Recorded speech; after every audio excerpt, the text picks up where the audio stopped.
Hai semuanya, halo sahabat Nutrimax, selamat malam. Nggak sabar, kita akan undang karena pembicaraan malam ini dengan topik lika-liku kesuburan laki-laki kembali bersama Bocah Indonesia. Sahabat-sahabat Nutrimax, malam ini topik kita apa? Topik kita adalah lika-liku kesuburan laki-laki. Baik dok, silakan dok, boleh perkenalkan diri dulu. Baik, ya selamat malam. Ya, perkenalkan para ayah dan bunda, saya dengan Dr. Androniko Setiawan. Saya dokter di bidang ahli andrologi, lebih ke fertilitas pria jadinya ya. Dan saya praktek di Pusat Fertilitas Bocah Indonesia. Dokter Andro sudah menjelaskan di awal khusus tentang laki-laki. Nah, biasanya nih dok, kalau pasangan yang promil pasti sudah familiar dengan kata-kata SPOG. Ya. Dan Betul. sebelum-sebelumnya kita live juga bersama dokter-dokter SPOG. Sekarang dokter SPAND, SPAN. Nah, boleh dok tolong dijelaskan lagi, mungkin juga ada sahabat-sahabat Nutrimax yang baru bergabung. Silakan dok. Iya, jadi memang kebanyakan kita sering ketemunya dokter obgyn atau dokter kandungan SPOG gelarnya ya. Nah, Hmm. memang seharusnya kita sebenarnya harusnya memang periksanya itu barengan. Jadi dari sisi wanita, memang banyak kan di Indonesia stigmanya selalu wanita yang diperiksa, wanita yang diperiksa. Dan kebetulan Hmm. memang SDM kita untuk dokter kandungan jauh lebih banyak dibanding dokter androlog. Jadi memang kebanyakan ibu-ibu banyak langsung periksa ke dokter kandungan, tapi ayahnya tidak dibawa untuk periksa. Tidak Dan dibawa atau tidak kadang-kadang mau ya bingung. dok? Oh, Tidak mau kadang tidak kebanyakan. mau atau malas untuk diperiksa. Karena apa? Ya, salah satu faktor lainnya juga adalah SDM androlog yang mungkin tidak terlalu banyak. Jadi mereka mungkin tidak kenal harus kemana saya, apakah harus ke dokter kandungan atau tidak, atau ke dokter lain. Nah, seharusnya adalah dokter andrologi. Nah, kebetulan andrologi itu di Indonesia itu sekitar 90-an jumlahnya. Jadi memang Oh. jumlahnya minim, Mm, mm, apalagi mm, yang di daerah. Tuh. Oke, jadi dokter androlog apa spesialis andrologi atau androlog ini khusus untuk masalah prianya ya, Dok ya? Betul, Heeh. sesuai Nah, namanya. Jadi sesuai namanya. Andro itu artinya laki-laki, logi itu Hmm, atau logos itu ilmu. Jadi ilmu lebih ke bidang pria. iya, iya. Udah wanita, Dok, kita kan udah kenal nih yang namanya ovulasi. Ovulasi itu udah nggak asing ya. Nah, tapi gimana dengan pria, Dok? Kapan sebenarnya masa suburnya pria? Atau ada atau enggak, Dok? Nah, ya, jadi kalau wanita kan selalu, oh ada masa subur, ovulasi, dan sebagainya. Lebih baik di tanggal sekian, dan sebagainya. Nah, berbeda hal. Jadi kalau wanita itu kan sebenarnya sudah diberikan telur di saat dari lahir, tinggal nanti setelah masa, akan dimatangkan setiap bulannya dengan proses ovulasi tersebut ya. Berbeda dengan pria. Jadi kalau pria, kita tuh akan selalu memproduksi sperma.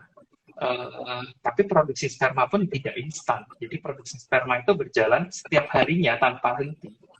Dan itu dari nol sampai akhir itu sampai jadi sperma yang matang dan mampu membuah itu kurang lebih sekitar 3 bulan. 2,5 sampai 3 bulan. Nah kalau ngobrol masa subur, ya nggak ada. Setiap hari oke. Okay.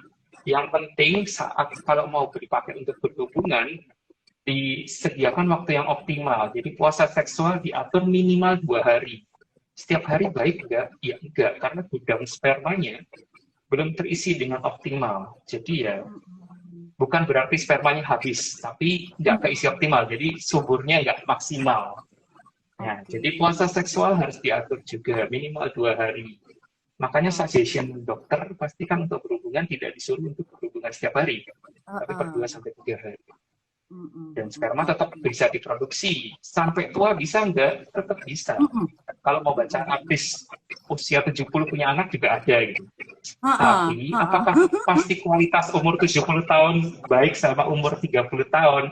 Jawabannya Hmm. tentu tidak. Hmm. Namanya mesin dipakai terus-terusan, lama-lama kan juga pasti ada usianya, ada sedikit penurunan dari eh, apa ya fungsinya. Gitu. Mm-mm. Jadi ya kalau sperma umur 70 sama 30 ya jangan di compare, pasti baik umur 30. Oke. Makin lama makin Baik. usang usia. apakah ada perbedaan air mani dan sperma? Coba apa dok? Tolong jelaskan nih dok. Oke, jadi setiap mengeluarkan proses pengeluaran atau ejakulasi, jadi para ayam itu sebenarnya yang keluar adalah dua zat, air mani sama sperma. Kalau mau Hmm, bayangin analoginya mungkin seperti dawet ya. Ada cendolnya, ada santannya. oke. Santan itu air mani, cendolnya ya spermanya Ya, ya, gitu. ya. Jadi ada dua hal. Kalau ngobrol encer atau enggak, kalau encer pasti jelek atau enggak, itu sangat subjektif dan tidak bisa dinilai. Encernya saya dan encernya orang lain kan bisa berbeda.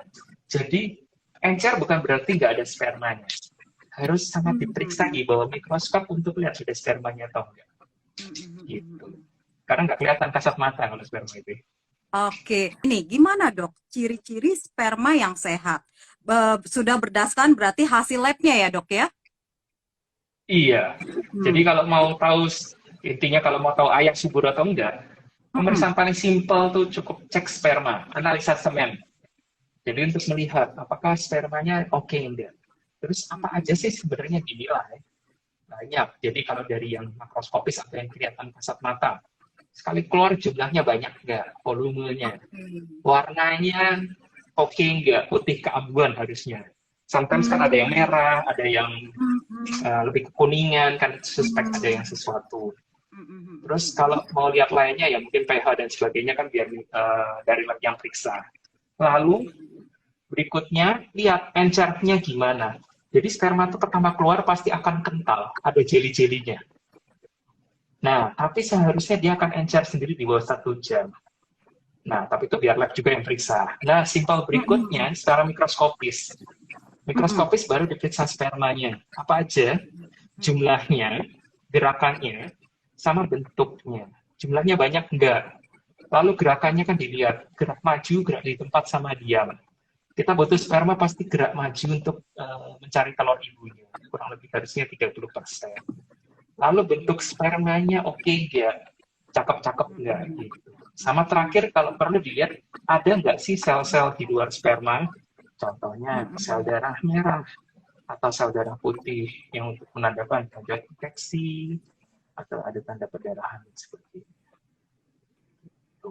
Oke, itu ciri-ciri sperma yang sehat. Sebenarnya apa saja Hmm, sih penyebab gangguan-gangguan kesuburan yang terjadi pada pria? Jadi sebenarnya banyak ya. Jadi mau Banyak. dari faktor genetik atau faktor yang non genetik. Artinya kan genetik kan dia dapat diturunkan. Genetik. Kalau Oh, faktor oh. non genetik lainnya contohnya juga banyak. Bisa karena dari pola gaya hidup kita Hmm. yang memang salah, contohnya faktor merokok, faktor eh, prestis yang kepanasan prinsipnya ya. Lalu berikutnya bisa Mm-mm. karena faktor hormonal yang bermasalah, hormonnya tidak Mm-mm. seimbang sehingga produksi spermanya kurang baik, faktor infeksi, baik infeksi di daerah kelaminnya atau di daerah salurannya, atau bahkan infeksi, contohnya tubuh kita demam panas, itu juga dapat mempengaruhi Mm-mm. kondisi sperma. Mm-mm. Faktor lainnya bisa aja ada kayak varises atau varikokel Hmm. di pembuluh darah testis, itu juga pengaruh. Dokter mention tentang testis yang kepanasan. Berarti memang betul ya dok ya, nggak boleh kondisinya terlalu panas akibat celana yang terlalu ketat atau sering mandi air panas atau sauna begitu, itu memang betul dok, mempengaruhi. Betul, betul sekali. Jadi faktor peningkatan suhu di testis, walaupun dari sebab apapun tuh contohnya tadi, celananya ketat, double, terus mungkin duduk juga ngaruh, berendam air panas. Jadi semua peningkatan suhu testis yang disebabkan oleh sebab apapun, baik contohnya yang tadi, contohnya celana ketat, celana double, faktor pekerjaan, ya, contohnya kita bekerja di depan mesin atau di depan kompor, berendam air panas, atau kita pergi ke sauna, itu sangat mempengaruhi dari kondisi sperma, kualitas sperma. Biasanya sperma akan mengalami penurunan kualitas, gitu. Sehingga itu harusnya dihindari. Klimaks. Nah dok, sekarang bisa tolong jelaskan nih dok, jenis-jenisnya nih. Kalau kita sudah periksa tadi tes analisa semen atau spermanya itu, kemudian ada kesimpulannya, hasilnya ini. Nah, jenis-jenis Hmm. gangguan kesuburan pria yang dalam arti spermanya nih dok, ada apa aja Hmm. dok? Ya, biasa kalau lihat conclusion-nya atau kesimpulan di bawah kan ada banyak-banyak tulisannya. Jadi Iya. kesimpulan itu biasa di simpelnya ngeliat ini. Tulisannya, jadi kita penilaiannya pasti adalah jumlah, gerak, sama bentuk sperma paling simpelnya. Jadi Hmm, kalau jumlahnya spermanya problem, biasa kita tulis oligozoospermi atau oligo, prinsipnya jumlahnya berkurang. Atau paham. kalau jumlahnya kurang banget, contohnya bisa sampai ke arah azoo yang sampai tidak ditemukan sperma. Jadi itu dari Oke. sisi jumlah. Berikutnya kalau dari sisi Mm-mm. gerakan, tadi kan kita Mm-mm. butuh gerak sperma yang gerak maju. Kalau gerakan Mm-mm. spermanya yang maju dikit atau intinya Mm-mm. problem, biasanya kita tulis sebagai asteno. Asteno itu Oke. artinya dari sisi gerakannya yang kurang.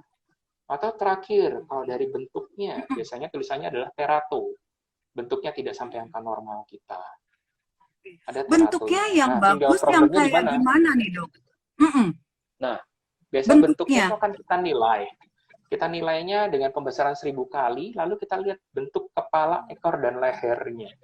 Jadi dari kepalanya harus Oke. agak sedikit lonjong dan tidak boleh Mm-mm. ada akrosom. Kita lihat ukurannya oke nggak, di dalamnya ada kayak abnormalitas nggak, ada sesuatu yang kayak mungkin vakuol dan sebagainya bahasanya.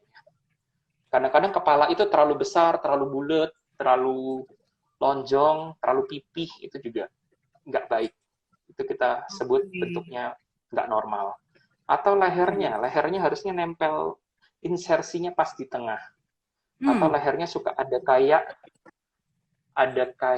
lehernya tuh harusnya oke, mulus gitu ya.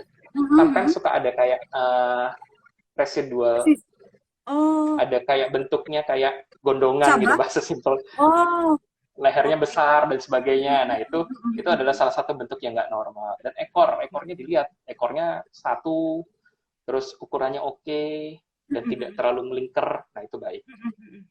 Oke. gitu. Nah, dok, gimana kalau yang azoospermia tadi tuh? Maksudnya, Hmm, apakah masih ya, mungkin untuk memiliki keturunan? ya. Jadi azoospermia masih mungkin untuk memiliki keturunan, tapi harus dicari tahu dulu. Yang disebut azoo kan tadi spermanya nggak ketemu. Ya, mesti Mm-mm. dicari tahu dulu sebabnya apa dan kita baru benerinnya sesuai sebabnya. Karena azoo ada yang sebabnya karena gangguan produksi, ada yang sebenarnya diproduksi tapi jalannya buntu, jadi tetap nggak keluar. Nah, kita harus cari tahu sebabnya itu dan terapinya Berarti sangat harus, menyesuaikan dengan sebabnya. oh, oh. Harus Berarti diperiksa. harus ditreatment oleh dokter spesialis andrologi ya, dok? Betul. Nah, dok, saya juga baru tahu ada yang namanya DFI, Oh ya, DNA fragmentasi fragmentasi indeks. indeks ya, dok. Boleh tolong dijelaskan, dok? Ya, jadi yang tadi saya sebutkan di awal-awal itu semua adalah pemeriksaan semen secara rutin, secara Oke. dasar. Nah, Mm-mm. pemeriksaan lanjutannya yang bisa kita lakukan salah satunya adalah cek DFI, DNA fragmentasi indeks. Apa sih itu? Jadi Uh-uh. kita ngecek DNA spermanya itu banyak yang rusak atau tidak. Jadi kan tujuan untuk hamil itu kan kita butuh DNA sperma dan DNA dari ibu, dari sel telur ya. Kan Iya, kita iya. setengah-setengah, setengah dari bapak, Mm-mm. setengah dari Mm-mm. ibu, dan baru Mm-mm. terfertilisasi. Nah, kalau DNA spermanya untuk membuahinya rusak atau banyak yang rusak, tentunya kita akan mempengaruhi dari proses pembuahannya. Jadi pregnancy rate-nya pasti akan menurun. Dan in case contohnya hamil, takutnya Mm-mm. adalah mungkin ada problem selama berkembang. Bisa aja mungkin Oh, keguguran atau hamilnya kayak kantong kosong. Atau kalau hmm. berkelanjutan takutnya ada abnormalitas secara genetiknya. Oke, Makanya itu perlu diperiksa juga. baik, Sesuai baik. indikasi Oke, tapi dok. ya. Sama ini, dok, dengan yang disebut halo, HALO. Nah, halo sperm mungkin ya sebutannya ya. Iya, iya, iya. Ya, jadi cek DNA sperma itu banyak cara. DNA sperma Oh. itu jadi kalau ada yang ngecek DNA-nya langsung, banyak yang rusak Mm-mm. atau enggak. Tapi kalau di Mm-mm. Indonesia, kita meriksanya sebenarnya adalah caranya, sebenarnya kalau mungkin disebut sebenarnya SCD, sperm chromatin dispersion. Apa sih itu sebenarnya? Ngecek kromatin. Kromatin itu apa? kromatin itu bungkus DNA spermanya. Jadi kita nggak langsung cek secara langsung DNA-nya, tapi ngecek pelindung DNA-nya apakah utuh atau tidak. Nah, dasarnya adalah kalau DNA pelindungnya banyak yang utuh, ya harusnya DNA di dalamnya juga nggak rusak. Tapi kalau pelindungnya tidak utuh, resikonya adalah DNA di dalamnya mudah rusak. Sehingga kalau contohnya SCD atau mungkin sering disebut dengan halosperm itu,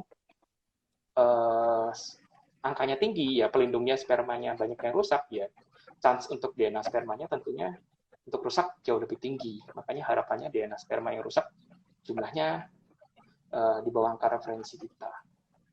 Nah, Dok, tadi kita ngomonginnya jenis-jenis gangguan berdasarkan spermanya. Tadi di awal dokter juga sempat bahas ada yang namanya varikokel, kemudian hormonal, dan yang nggak asing di kalangan awam ada yang namanya ejakulasi dini atau juga bahkan disfungsi ereksi. Boleh Dok tolong dijelaskan? Ya, ya. Jadi itu salah satu sebab-sebab dari gangguan fertilitas, bisa aja karena gangguan seksual atau gangguan varikokel tadi atau gangguan hormonal. Satu-satu kita bahas. Jadi kalau gangguan seksual, kalau kasarannya sebenarnya fungsi seksual yang penting bisa ereksi, bisa berhubungan, spermanya bisa sampai. Nah, itu sebenarnya tidak masalah untuk case fertility. Jadi spermanya udah nyampe, oke. Tapi kan kalau nggak nyaman, dua-duanya nggak puas, tentunya tidak mau ngulang lagi bapak atau ibunya ya. Gitu, itu faktornya. Tapi kalau secara kasarannya adalah yang penting bisa. Jadi kalau yang disebut ejakulasi dini itu apa? Gangguan ereksi dulu deh. Disfungsi ereksi itu apa? Jadi ketidakmampuan untuk pria mencapai tingkat kekerasan ereksi yang maksimal atau yang oke, atau tidak mampu mempertahankan ereksi yang maksimal tersebut untuk menjalankan hubungan seksual yang memuaskan bagi kedua pasangan. Dan durasinya biasa terjadi kalau problem itu kurang lebih 3 bulan. Sebabnya bisa apa? Bisa ada penyakit yang mendasari, atau bisa aja karena faktor psikis. Jadi sangat harus diperiksa, harus dibedakan. Kalau pria muda biasanya lebih banyak ke psikis, tapi tetap dipastikan dulu ya.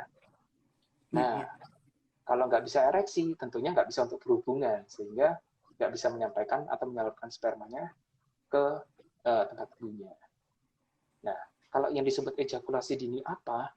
Ejakulasi dini sebenarnya tidak selalu menyebabkan gangguan fertilitas. Ejakulasi dini itu adalah ejakulasinya terlalu cepat sehingga keduanya tidak, atau salah satu dari pasangan tidak merasa puas dengan hubungannya.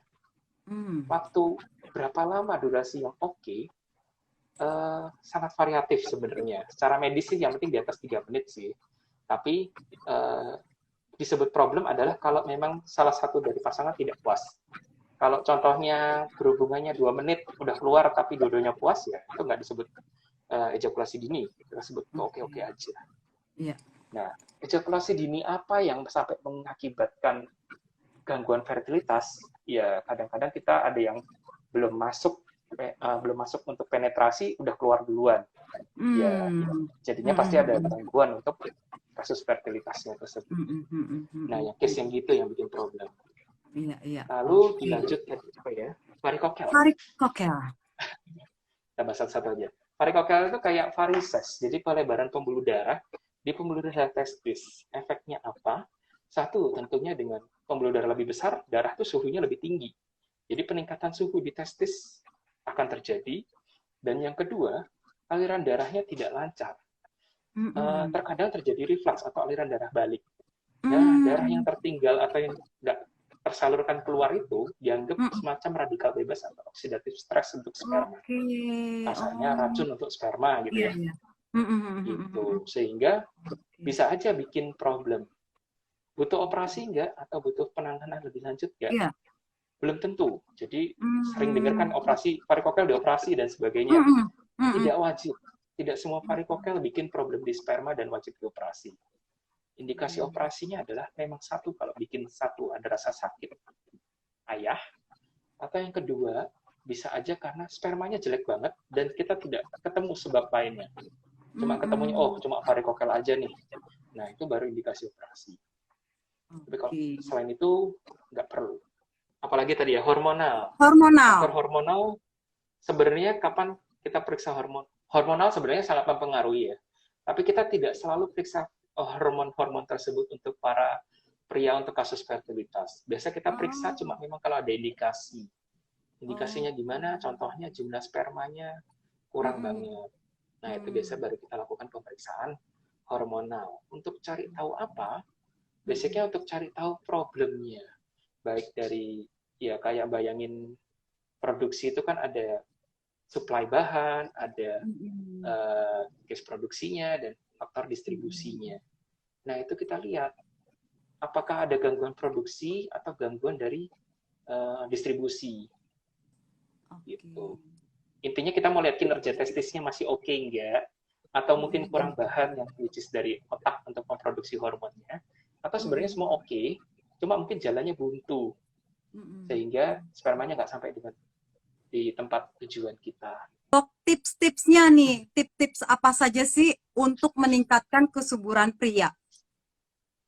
Ya, jadi untuk tips-tipsnya pasti gaya hidupnya yang diatur ya. Jadi lifestyle itu sangat mempengaruhi selain periksa sperma tadi. Mm-mm, Jadi prinsipnya adalah lifestyle-nya yang kita atur. Lifestyle yang kayak gimana? Satu, rokok. Rokok itu harus di stop.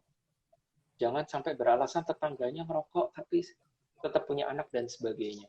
Rokok, even ganti vape, mau vape yang katanya bebas nikotin atau yang menggunakan nikotin, tetap semuanya secara jurnal bilang bahwa itu dapat memperburuk kualitas sperma.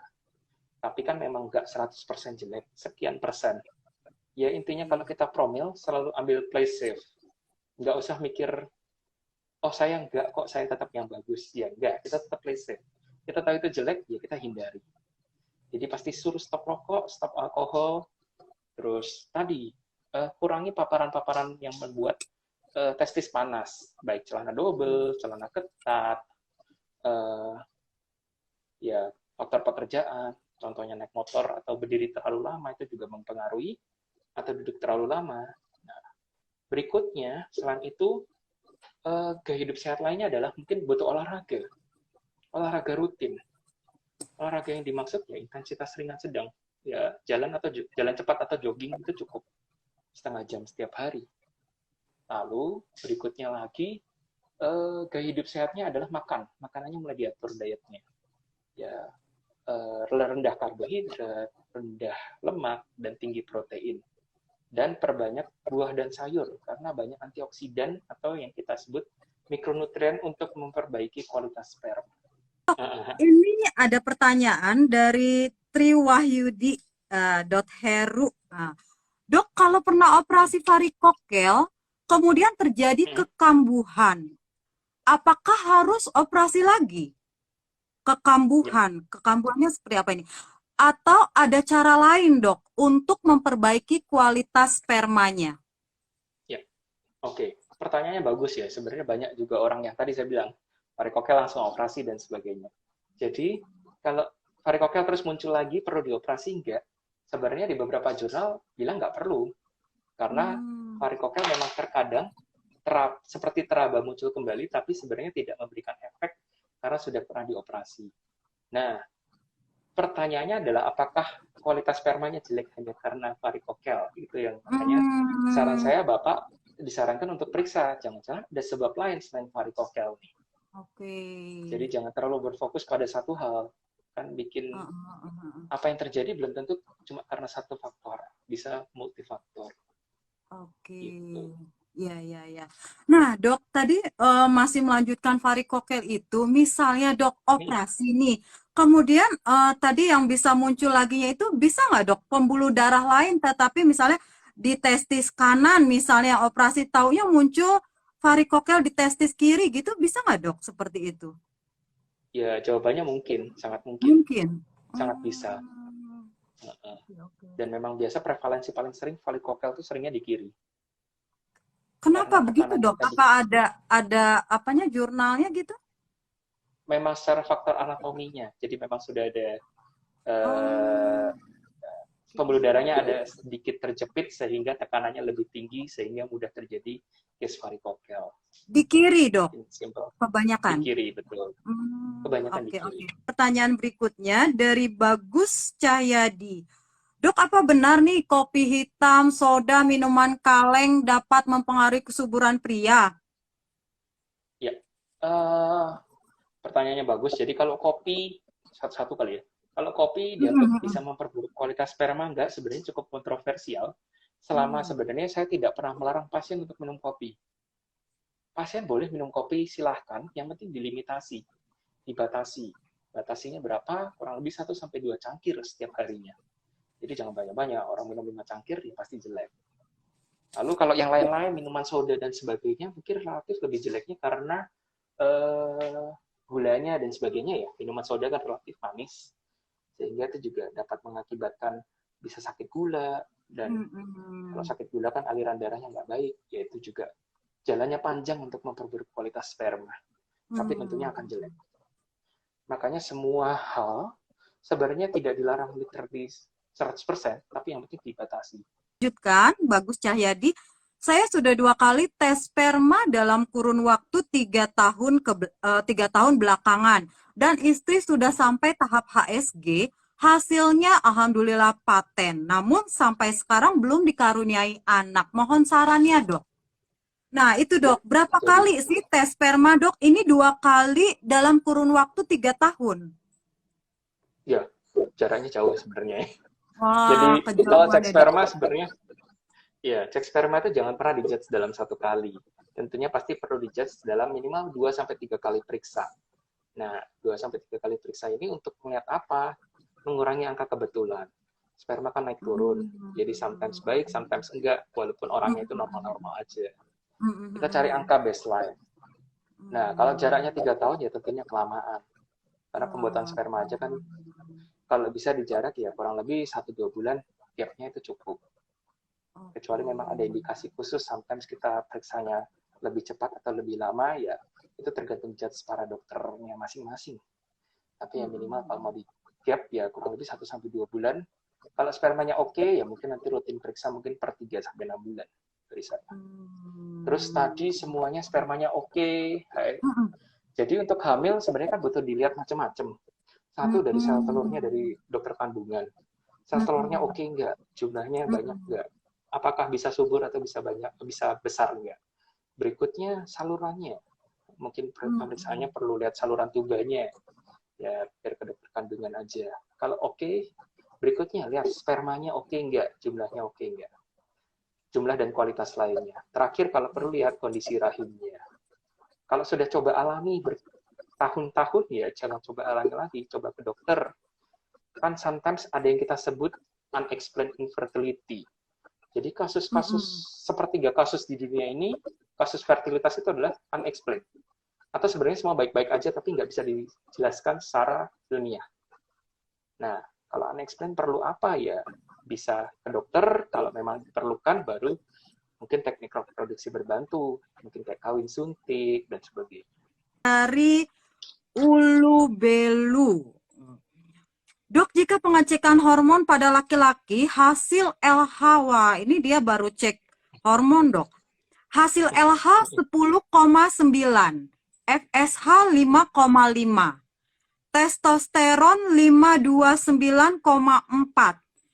Itu jalan promil terbaiknya dengan tindakan apa ya dok? Bisa nggak? Wah, Memungkinkan tidak promil alami?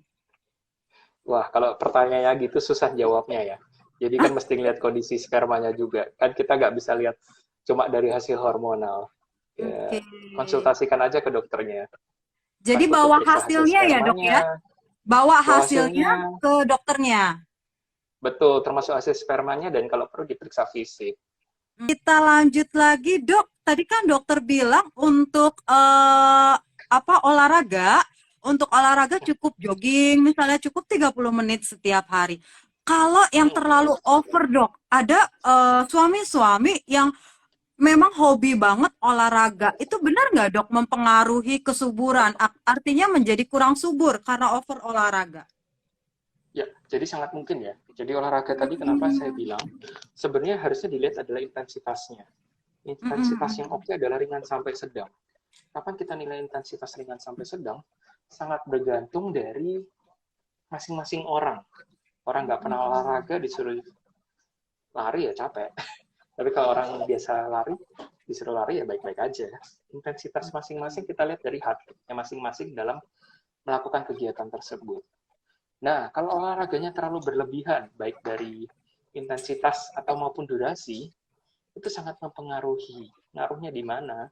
Ya, kalau kita tubuh terlalu capek, kita akan mengeluarkan hormon, ya simpelnya hormon stres gitu ya. Nah, hormon-hormon tersebut bikin hormon reproduksi kita untuk bikin sperma dan sebagainya jadi imbalance, jadi tidak normal kembali. Nah, itu akan mengganggu proses produksi sperma juga. Oke. Apakah benar, Dok, bersepeda dengan lama menurunkan tingkat kesuburan, terutama pria? Ya, jadi benar sekali. Jadi sepedaan yang kelamaan, jadi sepedaan sendiri sebenarnya kontroversial ya, mau dibilang jelek juga. Tergantung sepedaannya intensitas dan durasinya tadi. Ini sepedaan itu sebenarnya faktor risikonya kan kita duduk di sadel yang terlalu lama kan pasti akan lebih meningkat suhunya di daerah situ. Faktor lainnya juga trauma mekanis, contohnya kejedak-jeduk, naik turun dan sebagainya kan pasti akan bikin trauma secara mekanis, terutama di daerah kelamin kita atau di daerah testis kita. Nah, kalau dengan durasi yang terlalu lama, itu juga tadi prosesnya adalah dengan cara hormon stressful-nya dan trauma mekanisnya tentunya meningkat. Makin banyak kejedak-jeduk atau trauma tentunya bisa mengakibatkan kondisi sperma yang lebih buruk. Tapi kalau sepedaannya cuma santai-santai keliling komplek, jalan santai cuma setengah jam, tapi sadelnya juga diatur oke, pakai celana sepeda dengan pad yang oke, ya nggak apa-apa. Nggak apa-apa. Gitu. Oke. Dok, kalau suami memang mengharuskan pekerjaannya duduk terus terlalu lama, mempengaruhi kesuburan juga kah? Ya, jawabannya bisa mempengaruhi. Makanya kalau memang orangnya yang kerjaannya duduk terlalu lama, sangat disarankan contohnya setiap 1 jam ya diselingi berdiri sesaat, sehingga suhu di daerah testisnya lebih terjaga. Gitu. Ngomongin suhu, sebetulnya suhunya itu berbeda dengan suhu tubuh atau bagaimana nih, Dok? Betul, normalnya harusnya kita suhu testis itu lebih dingin dari tubuh. Makanya Oke. testis kan dibikin sebenarnya menggantung-gantung tuh. Dia Heeh. ingin kurang lebih 3 derajat lebih dingin dari tubuh. Nah, tapi testis Oke. itu bagus. Tuhan tuh penciptakan sudah sangat oke. Jadi kita punya Heeh, heeh. regulatornya juga. Kalau di luar terlalu panas, atau di luar terlalu dingin contohnya gitu ya, Mm-mm. testis akan mencoba mendekatkan diri ke tubuh, lebih mengkeret gitu ya. Kenapa ya? Karena Hmm. suhunya supaya lebih hangat gitu. Mm-mm. Nah, Oke. tapi kalau di luar dibikin panas, di tubuhnya panas, bingung testisnya mau lari kemana. Kalau udah cek analisa sperma hasilnya jelek terus dikasih obat terapi selama 3 bulan hasilnya masih jelek, apalagi dok yang harus diperiksakan? Iya, jadi mesti dilihat ada progres nggak ya selama obat 3 bulan. Terus ya mestinya konsultasikan ke dokternya, sebabnya apakah pure cuma karena ini atau ada sebab lain. Nah, kalau memang contohnya 3 bulan tidak ada perubahan, ya harus dievaluasi. Jangan-jangan ada sebab lain atau terapinya mungkin kurang maksimal. Atau memang mungkin contohnya memang ya memang sudah maksimal juga. Makanya harus konsultasikan ke dokter yang terkait. Saya nggak bisa komen lebih kalau ini. Oke. Jadi kadang-kadang gini dok, kalau kita promil, kita melakukan pemeriksaan, misalnya contoh kasus tadi, udah dikasih obat terapi, terus belum membuahkan hasil, kadang-kadang kita udah mudah kecewa ya dok ya, dokternya nggak oke nih gitu. Jadi ganti dokter, mulai lagi dari awal gitu ya dok. Baiknya sebetulnya harus kembali ke dokter yang awal aja ya dok ya, supaya nggak startnya dari nol lagi gitu ya dok ya. Betul. Jadi selama dokternya dan pasiennya komunikasinya oke, semuanya bisa didiskusikan, sebenarnya harusnya balik aja untuk diskusi. Dok, kok saya nggak perbaikan 3 bulan? Ada sebab lain nggak kira-kira? Perlu ngapain lagi? Dan sebagainya. Toh, bikin sperma, terapi sperma sebenarnya ya sarannya adalah 1-2 siklus perbaikan sperma. Jadi kita evaluasi perbaikan sperma itu bisa 3-6 bulan. Gitu. Tapi kalau 3 bulan benar-benar nggak ada perubahan, bahkan turun, ya wajib untuk dievaluasi. Jangan-jangan ada yang salah kita. Oke. Oke, Dok, masih ada yang tanya. Ini banyak banget yang tanya tentang oligo, Dok. Gimana, Dok, cara penyembuhan oligo, Dok? Wah, Ada ya. beberapa ini, 3 atau 4. Oke. Oligo kan artinya jumlah spermanya problem. Ya, termasuk walaupun asteno, terato, dan sebagainya, sangat harus dicari sebabnya juga. Kalau oligo, contohnya spermanya jumlah sedikit banget, ya mungkin bahkan kalau perlu diperiksa hormonal tadi. Jadi, pengobatannya apa sangat berdasarkan sebabnya. Kalau jumlahnya sedikit, ya bahkan perlu pemeriksaan tambahan yang tadi saya infokan. Gitu. Untuk Oke. mencari tahu, Baik. jangan-jangan sumber masalahnya di mana. Eh, eh, Jangan-jangan eh. buntu, atau gangguan produksi, Mm-mm. atau lain-lain. Mm-mm. Lagi boleh kasih kesimpulan, Dok? Mungkin ini masih banyak beberapa nih dari tadi join, join, join. Baru join nih, Dok, ketinggalan. Tapi nggak usah khawatir. Nanti untuk rekaman IG Live-nya akan di-share di IG Nutrimak_Indonesia. Silakan, Dok. Ya, Kesimpulan pembicaraan kita hari ini dengan topik lika-liku kesuburan laki-laki. ya. Jadi lika-liku kesuburan laki-laki, jadi para ayah itu jangan malu untuk berobat, dan pemeriksaan untuk paling simpel untuk para ayah untuk tahu kesuburannya adalah cek analisa semen. Jadi pemeriksaan yang sangat simpel, dan jangan malu untuk memeriksakan hal itu. Lebih baik tahu lebih awal sehingga dapat dicari tahu lebih cepat dan dapat mencari solusinya lebih cepat juga. Oke, sekali lagi Dokter Andro, terima kasih banyak ya dan Bocah Indonesia untuk melakukan berbagai pemeriksaan infertilitas atau langsung mau ke androlog ketemu Dokter Andro ya, dapat mengunjungi Pusat Fertilitas Bocah Indonesia di Rumah Sakit Primaya lantai 7 Kebonanas Tangerang. Jadi untuk sahabat-sahabat Nutrimak yang lokasi berdomisili di Jabodetabek masih gampang dijangkau lewat tol ya. Apalagi yang daerahnya Jakarta Barat, Tangerang, BSD, dan sekitarnya. Tetap semangat ya, para pejuang 2 garis jangan pernah menyerah. Terima kasih dokter, terima kasih Bocah Indonesia, terima kasih sahabat-sahabat Nutrimax. Ya, terima kasih juga.